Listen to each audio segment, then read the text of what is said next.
ವೀಕ್ಷಕರೇ, big boss ಮನೆಯಲ್ಲಿ ತುಂಬಾನೇ ಗ್ರ್ಯಾಂಡ್ ಆಗಿ ಎಂಟ್ರಿ ಕೊಟ್ಟಿದ್ದ ನಟಿ ಯಮುನಾ ಶ್ರೀನಿಧಿ ಅವರು ಈಗ ಒಂದೇ ವಾರಕ್ಕೆ ಬಿಗ್ ಬಾಸ್ ಮನೆಯಿಂದ ಎಲಿಮಿನೇಟ್ ಆಗಿದ್ದಾರೆ. ಕೆಲವರಂತೂ ನಟಿ ಯಮುನಾ ಚಾಲೆಂಜಿಂಗ್ ಸ್ಟಾರ್ ದರ್ಶನ್ ಅವರಿಗೆ ಸಪೋರ್ಟ್ ಮಾಡಿದ್ದರು ಅನ್ನೋ ಕಾರಣಕ್ಕಾಗಿ ಕೇವಲ ಒಂದೇ ವಾರದಲ್ಲಿ ಎಲಿಮಿನೇಟ್ ಮಾಡಿದ್ದಾರೆ ಅಂತ ಹೇಳ್ತಿದ್ದಾರೆ. ಆದ್ರೆ ವೀಕ್ಷಕರೇ, ನಾವು ಜಿಯೋ ಟಿವಿ ಆಪ್ ನಲ್ಲಿ ಲೈವ್ ವೋಟಿಂಗ್ ಅನ್ನ ಚೆಕ್ ಮಾಡಿದ್ರೆ ಯಮುನಾ ಶ್ರೀನಿಧಿ ಅವರಿಗೆ ಬಂದಿರೋ ವೋಟ್ ಅನ್ನ ನೋಡಿದ್ರೆ ನಿಜಕ್ಕೂ ಶಾಕ್ ಆಗುತ್ತೆ. ಅಷ್ಟೊಂದು ಕಮ್ಮಿ ವೋಟ್ಗಳು ಯಮುನಾ ಶ್ರೀನಿಧಿ ಅವರಿಗೆ ಬಂದಿದೆ. ಹಾಗಾದ್ರೆ ವೀಕ್ಷಕರೇ, ನಾಮಿನೇಟ್ ಆಗಿದ್ದ ಎಲ್ಲರಲ್ಲಿಯೂ ಯಾರ್ಯಾರಿಗೆ ಎಷ್ಟು ವೋಟ್ ಬಂದಿದೆ ಅನ್ನೋದನ್ನ ಈ ಒಂದು ವಿಡಿಯೋದಲ್ಲಿ ನಾವು ನೋಡೋಣ. ಟಾಪ್ 1 ನಲ್ಲಿ ನಟಿ ಗೌತಮಿ ಜಾಧವ್ ಇದ್ದಾರೆ.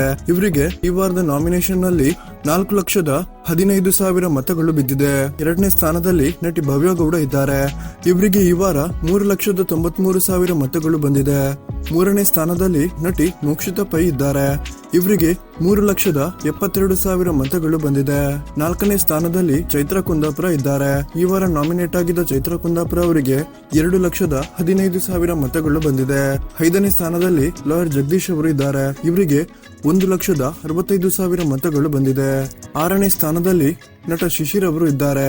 ಇವರಿಗೆ 1,42,000 ಮತಗಳು ಬಂದಿದೆ. 7ನೇ ಸ್ಥಾನದಲ್ಲಿ ನಟಿ ಹಂಸ ಅವರು ಇದ್ದಾರೆ. ಇವರಿಗೆ 61,118 ಮತಗಳು ಬಂದಿದೆ. ಮತ್ತು ಕೊನೆಯ ಸ್ಥಾನದಲ್ಲಿ ನಟಿ ಯಮುನಾ ಶ್ರೀನಿಧಿ ಇದ್ದಾರೆ. ಇವರಿಗೆ ಕೇವಲ 3,011 ಮತಗಳು ಬಂದಿದ್ದು ಈ ವಾರ ಬಿಗ್ ಬಾಸ್ ಮನೆಯಿಂದ ಎಲಿಮಿನೇಟ್ ಆಗಿದ್ದಾರೆ. ವೀಕ್ಷಕರೇ, ನಿಮಗೆ ಇದರ ಬಗ್ಗೆ ಏನು ಅನಿಸುತ್ತೆ ಅನ್ನೋದನ್ನ ದಯವಿಟ್ಟು ಕಮೆಂಟ್ ಮಾಡಿ ತಿಳಿಸಿ.